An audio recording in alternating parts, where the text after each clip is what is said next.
Hello student, कैसे हैं आप सब। उम्मीद करता हूं आप सब अच्छे होंगे, मस्त होंगे, बेहतर होंगे, आपकी पढ़ाई बेहतर चल रही होगी। बच्चों, आज का जो हमारा टॉपिक है 11वीं क्लास के फिजिक्स में सार्वत्रिक गुरुत्वाकर्षण का नियम, जो कि काफ़ी महत्वपूर्ण है, काफ़ी हेल्पफुल है। और ये जो सार्वत्रिक गुरुत्वाकर्षण का नियम अपने आप में तो महत्वपूर्ण है ये बच्चों, आगे चलकर आप कई सारे डेरिवेशन करोगे जहाँ पर इसका यूज होता है, इसका उपयोग किया जाता है इस फार्मूले का। चलिए शुरू करते हैं। सर्वप्रथम ग्रहों से संबंधित, गति से संबंधित नियम किसने दिया था? केपलर ने दिया था। और उन्हीं को मतलब देख करके, उन्हीं के निष्कर्ष के आधार पर हमारे न्यूटन दादाजी आए, सर आइजैक न्यूटन ने, और उन्होंने बताया कि भाई साहब, जो ग्रह है सूर्य के चारों ओर दीर्घवृत्ताकार कक्ष पर या वृत्ताकार कक्ष पर परिक्रमा लगाते हैं जितने भी ग्रह हैं, तो कहीं ना कहीं सूर्य और ग्रह के बीच कुछ ना कुछ आकर्षण बल होगा। या कि मान लीजिए न्यूटन दादा बोले भाई साहब कि जो हमारा सेब है वो कहीं ना कहीं पृथ्वी की ओर ही गिरता है पेड़ से टूटकर, इसके पीछे का रीजन होगा कि कहीं ना कहीं इसमें आकर्षण बल होगा।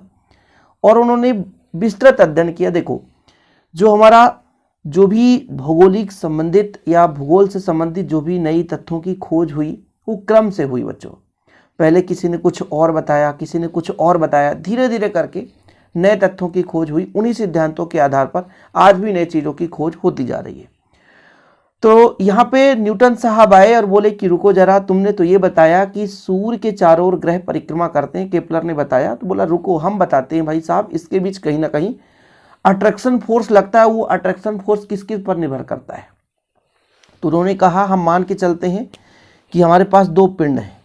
एक हमारे पास यहाँ पर पिंड है, ठीक है, एक यहाँ पर पिंड है। इस पिंड का द्रव्यमान m1 और इस पिंड का द्रव्यमान m2, दो पिंड हैं। इन दोनों के बीच की दूरी उन्होंने माना कि भाई दो पिंड हैं, इन दोनों पिंडों के बीच की दूरी r है। कितने बच्चों? r है। तब कहीं ना कहीं ये भी फोर्स लगाएगा F1 और ये भी फोर्स लगाएगा F2, मतलब दोनों पिंड एक दूसरे पर फोर्स लगाएंगे, सिंपल है। तब उन्होंने कहा कि जो दोनों पिंड है इनके बीच जो भी बल होगा वो दोनों पिंडों के द्रव्यमान पर निर्भर करेगा कि कितना द्रव्यमान है, साथ में बच्चों बीच की दूरी पर निर्भर करेगा कि दोनों पिंडों के बीच की दूरी कितनी है। तो उन्होंने बताया कि किन्हीं आकाशीय पिंडों में यदि हम देखें तो दो पिंडों को लेकर चलते हैं, तो दो पिंडों के बीच जो लगने वाला बल होता है उनके द्रव्यमानों के गुणनफल के अनुक्रमानुपाती तथा बीच की दूरी के वर्ग के व्युत्क्रमानुपाती होता है। थोड़ा समझ लो, बाकी तो यूँ चुटकी में आसानी से आप लोग इस नियम को कर सकते हैं, क्योंकि आप चैप्टर 1 में भी पढ़ लिया भाई सार्वत्रिक गुरुत्वाकर्षण का नियम। लेकिन यहाँ पर कुछ अलग बेसिक है, इसलिए मैं थोड़ा समझाना चाहता हूँ कि दो पिंड हैं। मैं मान के चलता हूँ एक पिंड A है और एक पिंड B है। इनका द्रव्यमान m1 और m2 है, उनके बीच की दूरी r है। तब भाई साहब सार्वत्रिक गुरुत्वाकर्षण का नियम ये कहता है कि इनके बीच जो लगने वाला बल है वो दोनों पिंडों के द्रव्यमानों के गुणनफल के अनुक्रमानुपाती और बीच की दूरी के वर्ग के व्युत्क्रमानुपाती होता है। तो यहाँ पर थोड़ा सा आप लोग लिख भी सकते हैं कि माना दो पिंड है हमारे पास m1 और m2 द्रव्यमान के, और दोनों पिंड एक दूसरे से r दूरी पर स्थित है। तब नियमानुसार नियम क्या कहता है? F जो है, जो लगने वाला बल है, वो दोनों के द्रव्यमान के गुणनफल के अनुक्रमानुपाती तथा उनके बीच की दूरी के वर्ग के व्युत्क्रमानुपाती, दूरी के बीच के वर्ग के व्युत्क्रमानुपाती होता है।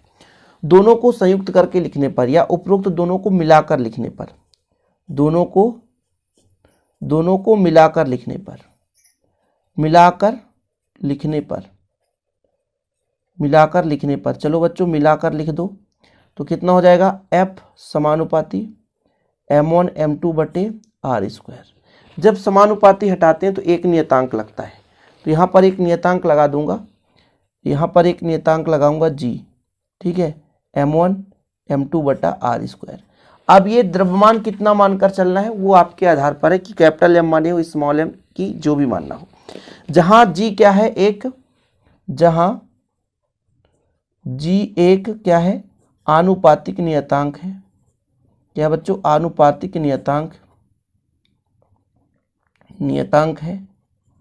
इसे क्या कहा जाता है? सार्वत्रिक गुरुत्वीय नियतांक भी कहते हैं। इसे सार्वत्रिक गुरुत्वीय नियतांक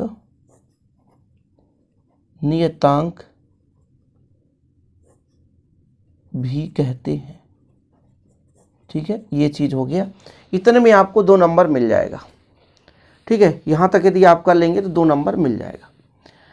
अब यदि यहाँ पर एक फॉर्मेट तैयार किया जाए कि यदि बच्चों, यदि इसको मैं समीकरण दे देता हूँ, समीकरण ही दे देता हूँ, यदि m1 यानी पहले पिंड का द्रव्यमान और दूसरे पिंड का द्रव्यमान इकाई हो तथा बीच की दूरी भी 1 हो, इकाई हो, तो जब 1 1 रख देंगे तो F बराबर कितना हो जाएगा, g हो जाएगा।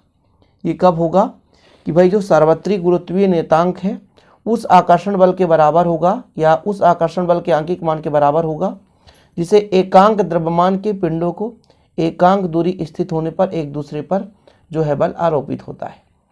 मतलब जो हमारा गुरुत्वीय नियतांक है बच्चों, वो बल के उस आंकिक मान के बराबर है जो एकांक द्रव्यमान के 2 पिंड एक दूसरे पर स्थित हैं और भाई साहब उस बल से एक दूसरे को क्या कर रहे हैं, खींच रहे हैं, आकर्षित कर रहे हैं या आरोपित कर रहे हैं, या वह बल जो है आरोपित हो रहा है। ये इसका निष्कर्ष निकलता है। यानी कुल मिलाकर के जी का जो मान है, जी का मान जो है बच्चों एक प्रकार से बल के बराबर होगा। कब, जब एकांक द्रव्यमान के पिंडों के बीच की जो दूरी इकाई हो और एक दूसरे को जिस बल से वो आकर्षित करेंगे वही उनका क्या हो जाएगा, गुरुत्वीय नियतांक हो जाएगा। ये इतना कर सकते हो। ठीक है, अतः मैं यहाँ पर लिख देता हूँ ताकि आप लोगों को दिक्कत ना हो सके। तो आगे अतः लिख सकते हैं कि सार्वत्रिक गुरुत्वीय नियतांक उस आकर्षण बल के आंकिक मान के बराबर होता है जिसे एकांक द्रव्यमान के 2 पिंड एकांक दूरी पर स्थित होने पर एक दूसरे पर आरोपित करते हैं। अब यहाँ पर जी का मात्रक भी निकालना है बच्चों, कि मुझे जी का मात्रक निकालना है। तो कैसे निकालना है जी का मात्रक, आप लोग हेडिंग लगाएं, जी का मात्रक निकालना है मुझे बहुत ही सिंपल तरीके से। चूँकि सबको पता है कि F बराबर है बच्चों जी m1 m2 बटा आर, ये सबको पता है। तो G बराबर मुझे निकालना है तो कितना हो जाएगा, F इंटू आर बटा m1 m2। मात्रक निकालना है, बहुत ही सिंपल है। बल का मात्रक क्या होता है, बल का मात्रक होता है न्यूटन, है ना। दूरी का मात्रक होता है मीटर, और बच्चों यहाँ पर द्रव्यमान का किलोग्राम, तो किलोग्राम इंटू किलोग्राम, ये इसका मात्रक निकल कर आ गया। बहुत ही सिंपल है ना मात्रक।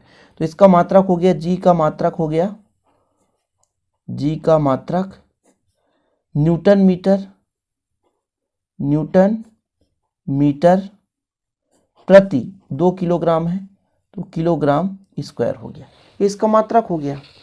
जी का यदि मान पूछा जाए आपसे ऑब्जेक्टिव में, जी का मान तो कितना होता है 6.67 गुणे 10 घाते -11 न्यूटन मीटर हो न्यूटन मीटर। यहाँ पर आर स्क्वायर था ना, आर स्क्वायर, तो आर स्क्वायर कर दो meter square, newton meter square प्रति केजी स्क्वायर, ऐसा। ठीक है, फार्मूला में आर स्क्वायर था तो मीटर स्क्वायर ही रहेगा। ये इसका मात्रक आ गया बच्चों। बिमी सूत्र निकालना है तो निकाल सकते हैं, बिमी सूत्र भी मैं निकाल सकता हूँ। बिमी सूत्र इसी से निकाल दूंगा, क्योंकि सब कुछ पता होना चाहिए ना भाई। बिमी सूत्र कैसे निकालेंगे, जी बराबर कितना हमने निकाला, एफ आर स्क्वायर बटा m1 m2। देखो भाई, बिमी सूत्र निकालने के लिए एफ का बिमी सूत्र, बल का बिमी सूत्र क्या होता है, द्रव्यमान गुणे त्वरण mL/-2, ये होता है बल का बिमी सूत्र। आर दूरी है तो दूरी का स्क्वायर कर दो आप, किलो यहाँ पे द्रव्यमान है तो m इंटू m, 2 द्रव्यमान है इसलिए, है ना। तो 1 m से m कट जाएगा, तो 1 m से m काट दो तो ऊपर बचेगा m, ये प्लस वाला ऊपर जाएगा तो माइनस हो जाएगा, l के पावर 3 हो जाएगा, t की पावर -2 हो गया। ये आपका बिमी सूत्र हो गया। इतना ही पूछा जाएगा, बिमी सूत्र तक आता है और ज़रूरी है इतना सीखना, है ना।